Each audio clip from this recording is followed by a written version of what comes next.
Because their last game, they were unable to make committal plays, but look, we'll see whether it's represented here in the Champ Select because they can now pick up some power picks. Vladimir and Zed are going to be taken off the board here for INTZ. They're losing a lot of mid-lane picks, as Hecarim Azir going to be taken away as well. Hecarim could potentially be a mid-lane pick. Often in that top lane as Azir going to be removed. So 3 mid-lane bans so far. Yeah, it certainly looks to be that way, Tok, as he still has a LeBlanc available though. So that would be one that I would expect maybe KLG to take a serious look at. The Zed ban is, I guess, a respect thing towards Reggie. Is actually looks like INTZ, they lost a ban and LeBlanc will be the last one away from KLG. So they automatically lock in the Gragas on the side for Revolta. A little bit more late game. We saw him go very mid game yesterday, but it looks like Julio Stito, he's going to go full out on the mid game and lock in that Rek'Sai.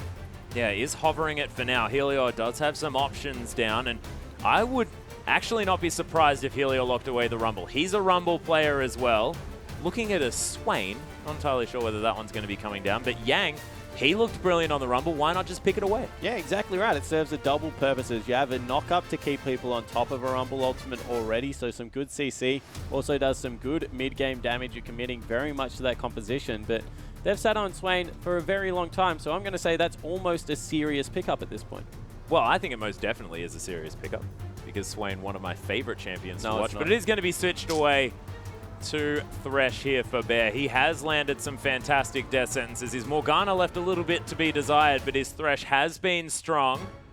INTZ now thinking about their picks. Draven would be incredibly exciting by Macau, but early days, still 46 seconds to make up their minds and see what Revolta does land on here as Tokka's thinking about a Cho'Gath. And INTZ, they'd be changing it up because, of course, they do now have the Gragas. They have the opportunity to go mid to late game instead of this early game power picking. But we'll see what the decision is going to be once they do decide to lock in these picks because they have been looking at that Draven for quite some time. We'll see whether Revolta does lock that in. Yeah, they certainly have, and they've been sitting on these picks for a very long time, so we'll have to see what exactly they want to run here. Cassidy, a very strong pick in the current meta, although blind picking it with the likes of Orianna available. I don't know much about that decision. Swapping over now to an Ahri, much more mid-game focus, kind of fills the same role as LeBlanc. That's locked in, as well as Sion at the last moment. So all of a sudden, tanky top laner and a pick mid laner coming through for INTZ. Yeah, and a very versatile jungler coming down as well, going to get massively tanky in the late game. And the front line from INTZ already terrifying coming through. And look, KLG now have the opportunity to pick away from that. They've seen both of the solo lanes, which gives them great opportunities. And I liked KLG picking up the support and jungler because it gives them a lot of flexibility at this stage. Yeah, it certainly does. They'll be able to counterpick every single lane now nearly because realistically they can take mid and top lane, leave their AD carry for last, and Thresh doesn't really win or lose very many lanes by himself, is very AD carry reliant. Although, yeah, I actually think that there's not much danger picking your mid and top laner here. They can take an AD if they want, although Kalista, that's a big risk because there's always a potential that some kill lane comes through. So they go with the Graves, they go with the Maokai. Yeah. Ooh, Sivir in the last second. They really want to be able to get this Maokai in amongst it, of course. Giving him a little bit more movement is going to be fantastic. Make sure he can get in range for that twisted advance into the back line and locking down an Ahri. Something that's pretty difficult, makes it a little bit easier. Jockster has the opportunity to pick up the power pick support in the Janna. But early days, and we've seen that INTZ really like to take their time in this pick ban phase. Yeah, they certainly do. So let's not talk about that. We'll talk about the KLG lineup so far. They're waiting on a mid laner, but so far have very good engage coming through. You can speed up the Maokai, you can get Julio Cito into the team, be able to wreak some havoc. The problem is, who do you currently want to engage on? Because Ahri going to be a very hard target to lock down, can dash away from you. Sion and Gragas, they're big tanky men. If you're engaging onto them, they're probably extremely happy, you would have to think. Oh, yeah. However, if they go with the Jinx, I'm going to be very worried for Jinx's lives because there is a very good chance that they just repetitively try and dive Macau as a duo. Well, yeah, that's exactly right. I believe now that that Jinx has been locked in, a whole lot of red is now in the eyes of these divers. Yeah, so they're able to get in there. They've got a very good late-game team fighting coming through with some pick coming through from Gragas as well as the Ahri. You saw spooks from the Chiefs last game, able to use this Gragas to start up teamfights with those flash ultimate engages. And Tockers, we've seen him so dominant on these mid lane assassins. It's going to be interesting to see exactly what they get done here. Mid lane to come through last for Reggie. He's got the counter pick. His Zed's being taken away. His Vladimir's being taken away. Does he run something like a Xerath, although that's extremely risky, into an Ahri? Well, all of his top picks have been taken away. Like, he plays the Zed, Vladimir, and LeBlanc. They banned away LeBlanc just because Tockers has got a whole lot of work done on that champion as well. He now needs to sort of reach deep into his champion This pool. is great. I love the Cassiopeia pickup. Just try and bully lanes. They've picked nearly every lane winning with the exception of Maokai here, who will go relatively even. Sivir Thresh is going to struggle against Jinx Janna, but if you get one favorable hook, even that lane turns in your favor because of the burst damage that can come through. So just try and crush early game KLG. Like the fact that they're getting behind their mid laner. Throw Reggie an aggressive mid and see exactly what you can get done. Yeah, and Reggie does like to play aggressively as well, so you may as well put him there. Yeah, and one fun fact coming through, if people do get Gromp Poison, you can just keep throwing your E out as Cassiopeia. So anytime someone hits Julio Stito late game, Helio, pick up the smite. Be very prepared for Reggie to go berserk. Well, we'll see whether he is able to pick up those resets off the Gromp Poison, because that is a very exciting idea there. Don't even need to hit your skill shots if that comes through. Yeah, exactly right. Just keep spamming E. Too easy. Too easy indeed.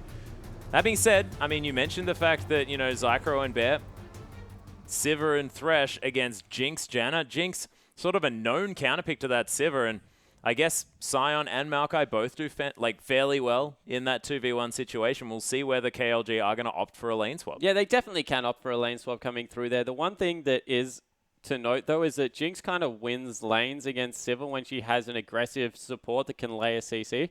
Zap, a very good tool against Sivir because she doesn't have any gap closers to get away. So she's not like a Corki that can Valkyrie over your flame chompers that come out. Something like a Thresh pairs up very well for Sivir for that reason because the lockdown is just so strong. However, what they do is late game, fantastic pill for your hyper carry. You have another BF sword through a shield, all that good stuff. It just means that the early game, a little bit more volatile. So there is a window for Sivir to win. It's not like a shutout lane like Nami, Jinx, another lane. That is a terrifying lane if you're a Sivir because all of a sudden you can't get away from the rockets. You're just getting slowed by the Tide Caller's Blessing. Once again, the layering of CC. So I like Janna Jinx late game. I don't like it as a laning tool. Yeah, well, Janna in a lane generally not supposed to be winning in almost any of those matchups. We have seen it happen, though, ladies and gentlemen. And we are going to head on to the Rift here as INTZ going to be taking on KLG. Brazil against Latin America here. KLG's final match here. And INTZ, their final one as well, looking to go even with Hard Random at that 4-2. And we'll see whether KLG can put a little bit of a spanner in the works. Yeah, so we see very aggressive start coming out of INTZ. They've stacked up as 5 after Janna was able to get a ward down at the entrance of their jungle. So they're going for the invade through here. See whether they can get it done. As we see for something around the corner, KLG trying to go for the mind game. Yeah, not sure what they're waiting for. Of course, we know that there is absolutely no one in the vicinity. He's going to be Reggie going for just a one-man wander, slithering throughout the jungle there. But KLG finally with a 5-man stack. No vision at all from INTZ, so they have no idea what's going on. Yeah, so what they were hoping is that INTZ would actually invade on the blue side. They don't. They invade on the red side, and all of a sudden, KLG have no idea where anyone is. They don't know what lanes they're approaching. You can see people spamming recall animations. It looks like the lane swap will be secured. Worse yet, Reggie might even face check some members. We'll spot out Sion on that side of the map. And they will also secure the early invade coming through. Sorry, I know it's very, very serious, but there are some backs being spammed. Gragas is going to start over on the opposing side of the map, though, taking down this red buff. Very aggressive. He's all alone, but just knows exactly where everyone is, or mostly where everyone isn't, as there are so many deep wards coming through from INTZ. So this is going to be a successful steal on the red. Just going to smite that one away. We'll see whether he takes the little camps, as Yang is going to die, but ladies and gentlemen, that was intentional. The puppy's going to suffer the wrath of this dead Sion.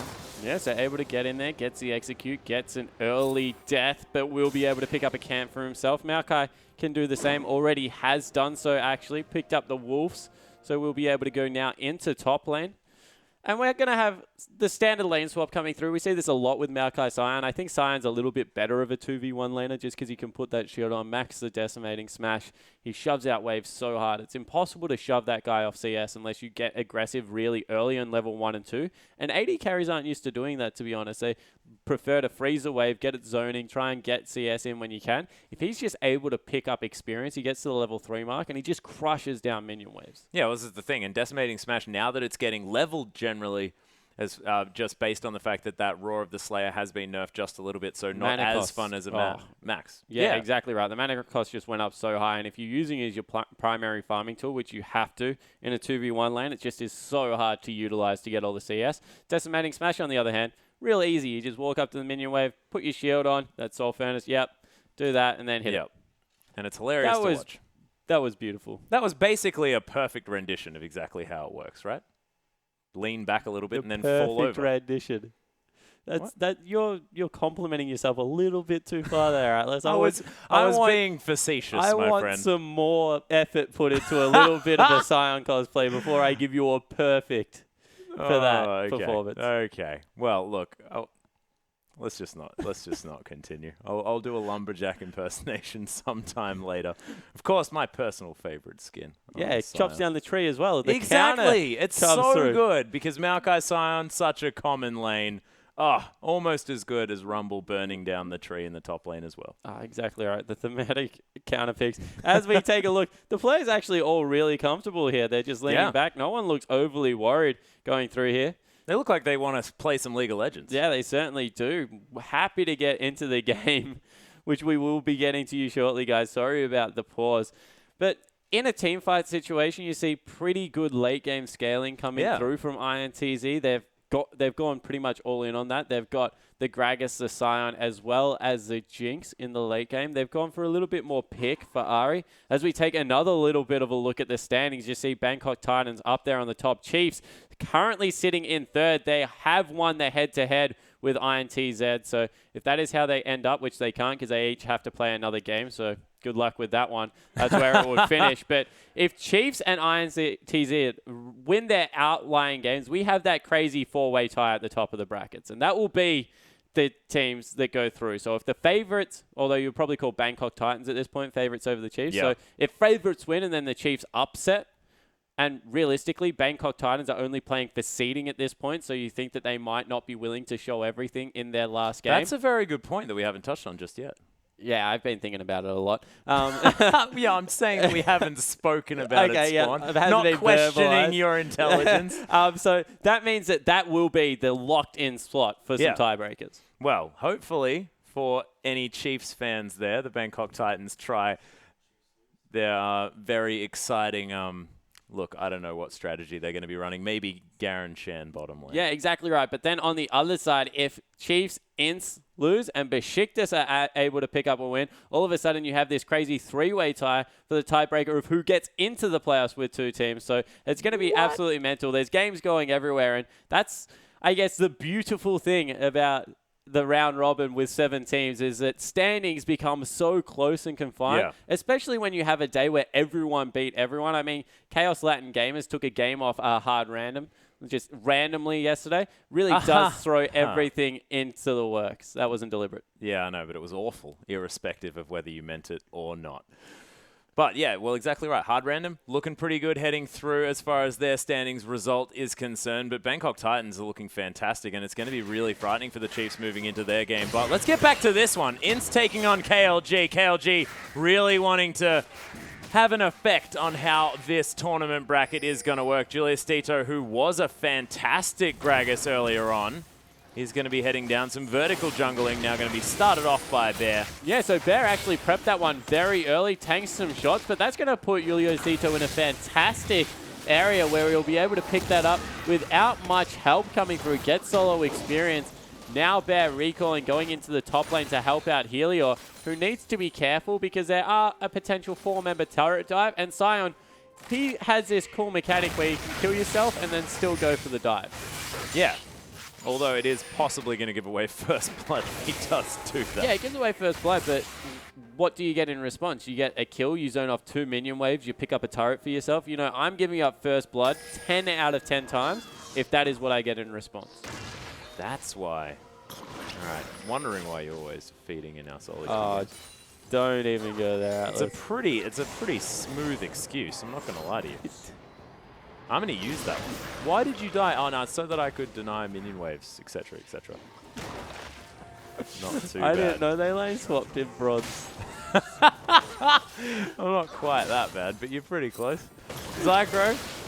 Oh, my goodness. Speaking of ridiculous things. IWCI, this is a triple kill. If we've seen anything, it's the fact that Rek'Sai can go off. Yeah, he's going to bounce up a couple of members here. Gets exhausted, but he's going down so low. Does flash out of the way. Beautiful double play. Revolta, he's ignited. He's burning down, but not going to die. First blood to the Jinx in amongst it all. Picks up a double as the casual excitement comes down. Now has double buffs. Helios going to die, and it is the horrific start for KLG as Macau has destroyed this early game. But Jockster take a bow. First with the NATO, knocking up the Rek'Sai, then the perfectly placed exhaust. We were mentioning the fact that Janna fantastic in lane very early on.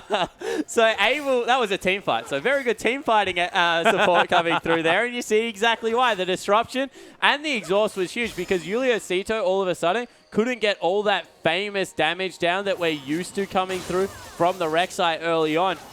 Didn't get the auto attack reset through there because of the attack speed slow as well. And all of a sudden you have a 3-0-0 Jinx who is ready to take over a game at 5 minutes. And that's not what you're used to saying about a Jinx. Yeah, well, this is true. But when you've got a BF sword at 5 minutes, things looking pretty damn good. 1,500 gold the lead. And that is actually meaningful here at 5 minutes into the game because that's a large percentage of the gold that has already been accrued. And, you know, one of the times that Jinx starts outright winning lanes is when she picks up the BF sword. All right. And it's normally when about the 9-minute mark that you go back, get the first shop in, pick up your BF sword. When you get that at WoW. Oh, my goodness. The Flash Chompers. Bear's going to die for the 4th one for Macau, who ignores him. Lets the red buff take it and changes his mind. Wants to kill Zycro as well. And Macau really knows how to play up here as well. Bed. Yeah, Revolta looking for something. Preyseeker's going to find him as well, considering the fact that that passive was there for IWCI, but he also spotted the ward over the wall, so able to at least get some control back over his side of the map. Zycro going to come back down. Needs to be careful here as another... This was already an awful lane, though. Yeah. Like, an awful matchup. Yeah, it certainly was. As we said, when you get the BF sword, you normally swap back. You're able to get the good matchup. He got it like 5 minutes early, and from there, it's just going to be bad news as now Tokkers is also coming down. Yeah, he's flashed over. Bear's still level 1. This looks awful. Both summoner spells now blown. Zycro with a nice spell shield, but that is not going to be enough. Meanwhile, on the top side of the map, Yang picks up a kill solo, and Revolta's taking down the dragon. This is probably one of the most accelerated games that I have ever seen. Yeah, they're also going to grab probably a turret for themselves because they have a Jinx with minigun and BF sword and Janus shield, like ripping through that turret in the bottom lane. So that's nearly going to go down at the 7-minute mark in a 2v2 lane now. Good news, though. Reggie's got a CS advantage. Yeah, Reggie got a CS advantage. IWCI just killed Yang in the top lane, True. so able to pick up something in response. But KLG, they're already 3,400 gold behind, and INTZ just look dominating. INTZ look like they've got something to prove. Again, having some pretty decent breakfast. I mean, we said this about them yesterday, that things must have gone right for them in the morning. Apparently it's the sleep. Yeah. Sleep is good. Well, I can tell you a thing or two about that spawn as Macau, he's able to just completely zone away. Picks up the bottom lane outer turret. IWCI looking for Tokkers, but not going to find it. Did still have the flash available. Tremor Sense just going to let them know exactly where the Ahri is. Also their eyes, as we are going to have first evolution to come down from Reggie in this lane. So a little bit of health back to be gained from that Twin Fang. Yeah, so able to sustain a little bit better in lane as we see Revolta peeking his head in as well. Ultimate not yet available for Tokkers. They just want to sweep out that pink ward that Reggie placed down, waste some of the gold on the map, and we'll be able to do that. Reggie doing the smart thing, cheating towards the top side of the map now that he knows where Revolta is. Yeah, and Macau actually wanting to rotate through. Yeah, because he wants to pick up every turret now on the map. He's already got boots too and a pickaxe versus just a pickaxe, AD carry versus AD carry. It's a ring and a ruby crystal coming through for Helios, so he has absolutely no chance of standing toe-to-toe as Julio Cito goes in. Yeah, he's looking for Jox to hit either Storm. Not going to be able to do too much. As the red buff able to definitely get rid of this Janna from the jungle side of KLG. But Macau, this is just so scary for KLG. It certainly is, but they weren't able to... Oh, wow. Oh, the Flame Chopper's here as well. Helio just sort of very worried about what to do. Super Mega Death Rocket locks down the kill. And this is supposed to be the tank in the top lane, but how are you supposed to be at 9 minutes into the game? How can you weather the storm of BF Sword, Pickaxe, Boots too? Yeah, exactly right. And they've transferred Siren into the bottom lane. He's died once, but he's also picked up a kill for himself. Already has some armor coming through there with a little bit more of a cost-efficient build over the Catalyst of the Protector, which is, of course, great sustain when it's built up. And it's good when you're sitting in lane and you need to sort of heal off some harass, but yeah, Helios just going to get outright killed over and over again by Macau. Yeah, so there's no way they can stop this. And Macau, he's rotated, taken the second turret now in the top lane. Before 10 minutes into the game, it's like a 7,000 gold advantage coming over to INTZ, and they might be... Julio Cito going so aggressive. Why aren't they fighting? Yeah, they're looking for something. On the hunt has been popped. Reggie going to pick up the first kill, the second kill, sorry, for KLG. Joxter is falling low. Yang right in amongst it. Macau getting the rockets off, though. Doesn't pick up the first kill just yet. Gets excited, but there's the ultimate decimating smash. Doesn't quite find it. Here is Reggie coming through. The exhaust goes down. Flashes out of the way, but Tokas wants to pick up the kill. Doesn't get there. Zycro, can he find it? No. Legendary is Macau at 10 minutes into the game. And that's pretty ridiculous for a Jinx. Yeah, it certainly is, and he fires Super off the Mega rocket Death to the Rocket from base. downtown. Will he get it? No, it's not going to be able to get anything. Yeah, so... Yeah, they were on the fountain. Yeah, no, but Reggie, he was really low before, so he was just trying to go for it. There was a time when he was low. But Infinity Edge and Boots 2 finished up at 10 minutes 41 Atlas. That is absolutely mammoth coming through from Macau. We saw him nearly fall down because a very good team fight actually coming through from Reggie. He was able to get a 3-man Petrifying Gaze and get the first kill in that fight with some very good Twin Fangs coming through there. But in the end, it just wasn't enough. And you feel that with this large of a lead right now, INTZ can rotate through and continue to wreck structures. Yeah, and you can see Macau definitely building to his playstyle here as well. He's picked up a couple of gloves. He really wants to be punching the members of KLG. You saw him right underneath that turret on the top side of the map, wants to be taking down these structures. And I really like that as far as cost-effective, extra-critical strike is concerned, because he could have picked up the Avarice Blade, but he doesn't care about money. He wants effective stats because he's winning the game already. Yeah, exactly right. And he's able to use that gold to go for fights right now as Revolta. He has the zone, forces people away from the turret. Macau's going in again. Yeah, he's got excited. Look at that first attack as Revolta throws out the ult. Nice flash from Bear is going to get him to safety as he's forced to go back now. Julio Cito heading through the jungle, but man, KLG most definitely on the ropes, and this is a little bit early to be talking about that because it's a 9,000 gold lead at 12 minutes into the game. Yeah, exactly right. They take another outer turret with a smooth transition into the bottom lane. Warning shot coming through from Tokas, and whoa! What? That's insane. Half the health. That was one auto attack with the rocket. That was pretty impressive. No, that was filthy. Well, that should be illegal. Leocito is going to get the knock up here onto Yang, who's got a frozen heart. Leocito, you're not going to do anything. Look at the damage from that decimating smash. Accurately named here as this Rek'Sai is in a whole lot of trouble. Another one comes down. Yang is going to get collapsed on by 3 extra members of KLG. He's going to die. Bear picks up the kill. Leocito survives.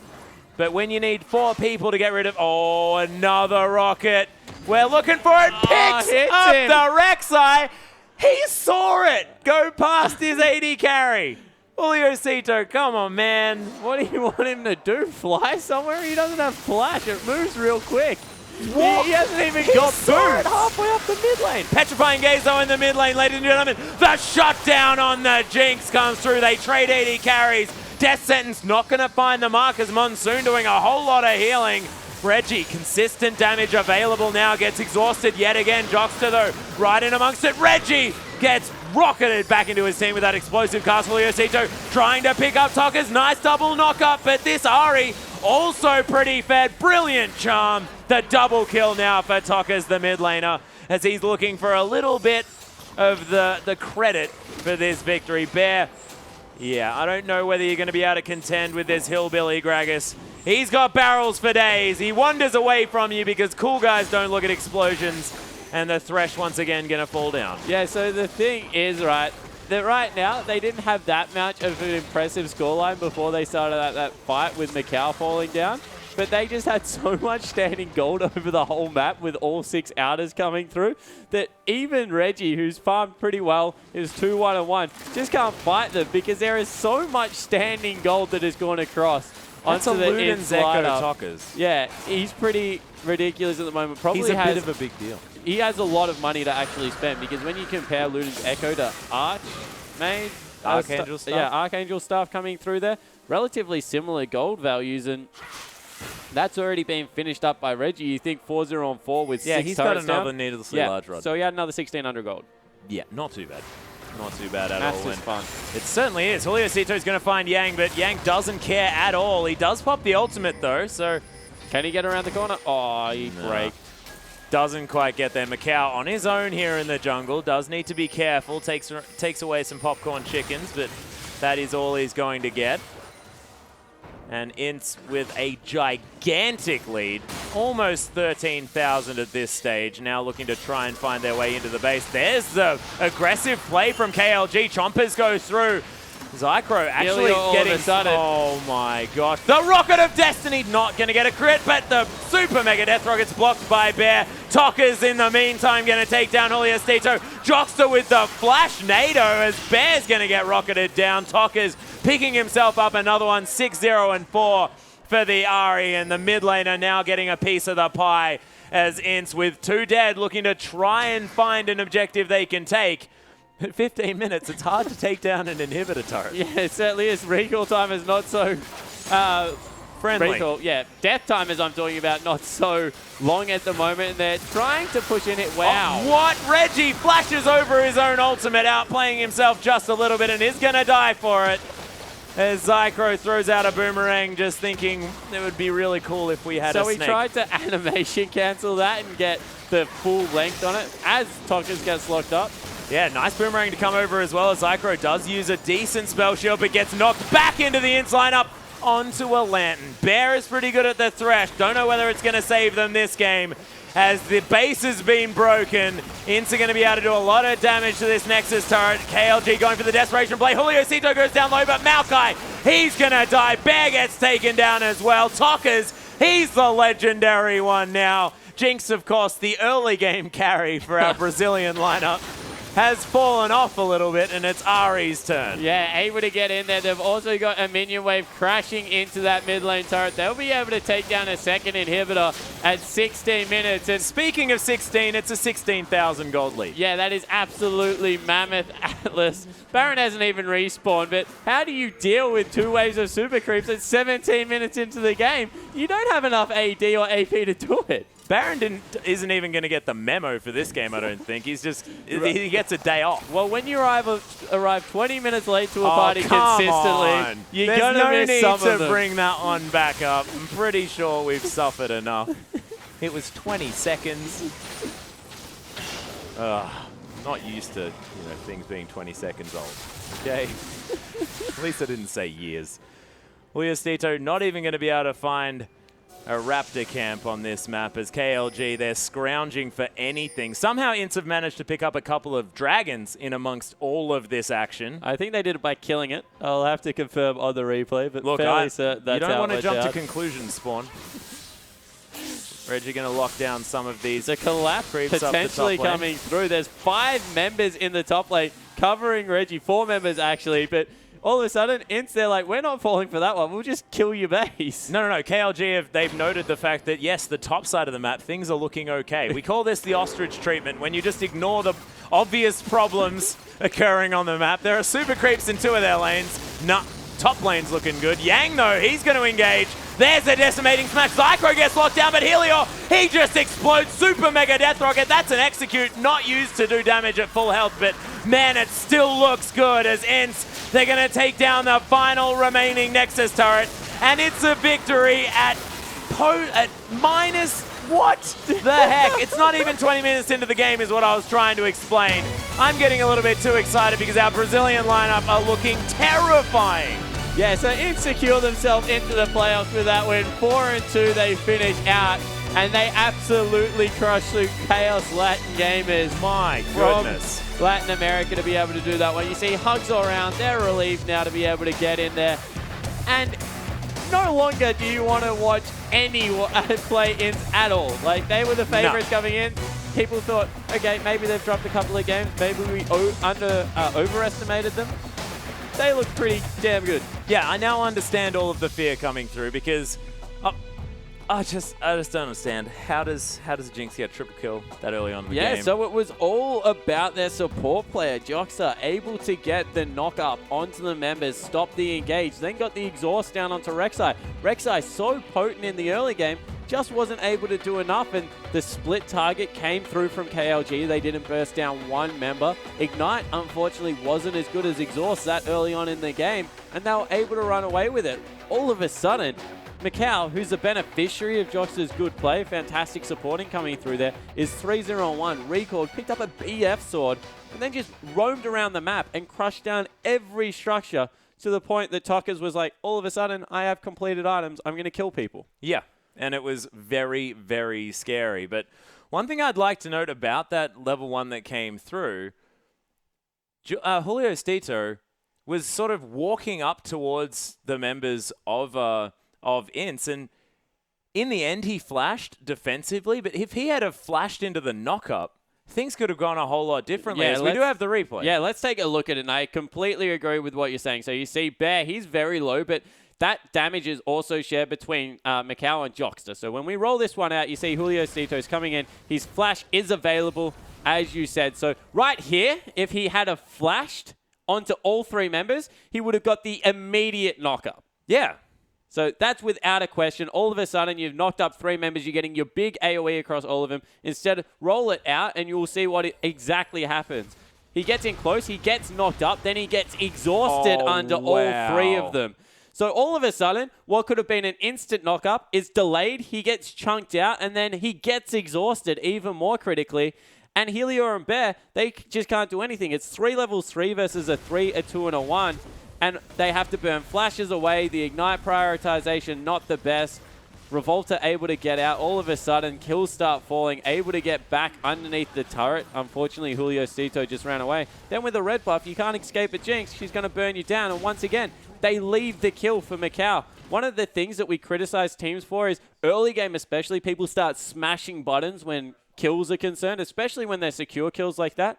Instead, very good communication coming through from INTZ. They get all three of them onto the exact member they want. Yeah, well, it's exactly right. And admittedly, Jinx has a lot of early damage just with that minigun. The fact that you have the switcheroo there, you've got the ability to get AoE if you want, but you also have the stacking attack speed. You actually have a lot of damage at level 1 for an AD carry. Yeah, but she's going up against the highest base damage in the game, which is Maokai. So impressive victory to say the least. Yeah. He didn't have a Doran's Blade We do have another replay coming through there. Stop mentioning that build. As we see, this is a solo kill onto Thresh. So straight away, they come back into lane, and Macau goes berserk. If we roll this one out, he gets right in his face straight away. That's as a level 1 As soon as they know Thresh, that they're going to kill Bear, the knock-up comes through. He flashes, gets the chompers down, and then tears through him. As you mentioned, he lets him burn to death as well, just for some more stylish points. Uses the additional time to force Zycro out of lane. Getting the damage down on Sivir, just as important as killing the Thresh there, because Sivir all of a sudden had no health, was forced to recall around the turret a couple of times, then Ari flew in at level 6, killed Bear again, so Bear's died 3 times, he's still only level 1. And just across the map, anywhere that Jinx went, there was just no reply coming through from KLG. Reggie actually had a fairly good game in the mid lane on Cassiopeia, whilst the rest of the map sank he was quicker than wondering what Atlantis. the heck was going on. Yeah. It was absolutely horrible coming through from everywhere else. But he had a relatively good game. In the jungle fight especially, he got the 3-man ultimate across. Looked like he was actually going to turn it around. Yeah, it was looking fantastic. Of course, got exhausted in that particular fight. You have to think that was a lot of the reason why KLG didn't look a little bit better at the end. And if they had have managed to take that fight, that would have been absolutely unbelievable, because having sort of fallen killing so an far 8-0-1 Jinx outright is pretty impressive when you've just been forced to farm in the mid lane against the Ahri. So credit to Reggie. He really was trying to do good things for his team. I think KLG, credit to them overall, because they did try to fight fire with fire. And with such an aggressive lineup with such as INTZ, you really do have to go head-to-head with them. I think that teams will be, I guess, afraid to do that. But if that goes the opposite way, all of a sudden you've built this snowball up for yourself. And they definitely did have tools to be able to win that first engage. Yeah, well, it's true. And we'll see whether Julio Stito has learnt. But ladies and gentlemen, we do have an interview. You just had the most convincing victory in the whole tournament. And did you guys expect a victory like this, or was this a surprise for you as well? I think it was a surprise, actually. We didn't expect to win like that with that comp, because it was an scaling comp.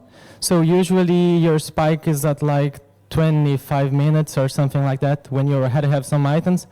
But this game, in the early game, they was just very sloppy. So we could get like, I got a triple kill at like 3 minutes or something. And I just got a BF sword, so the game was out of control. So you just made it in the semifinals. Which team do you want to see as your opponent? I don't think I have a preference. Everything on the same is good. So yeah, I don't have a preference. We will study the team we're going to play against, and we'll be fine. Okay. So you guys are so hyped up in Brazil in the social media. Is there anything you want to say to your supporters, to your fans? I just want to say, keep supporting us. It's very great to have you guys doing that. And we will make you proud again. I already said that, but just reinforcing it. So thanks so much for the interview. Now we're back to Zenit. And Mikau there just saying that, yes, we had a scaling comp, but if I get a BF sword at 5 minutes, all right, we'll just roll with it. Yeah, exactly right. And you know, that just gets the scaling going even earlier. Jinx, she's great when she does pick up that BF sword. Even better if you get it at the 3-minute mark. It'd be really cool if she could start with it. But ladies and gentlemen, that is going to be INTZ picking up another victory. Looking brilliant today. Looked brilliant yesterday as well. But after this, we do have the Chiefs taking on Bangkok Titans. This is going to be a massive game that decides a whole lot of things there in the top of the standings. I'm not going to go into it, but we are going to have a short break, and we'll be back very soon.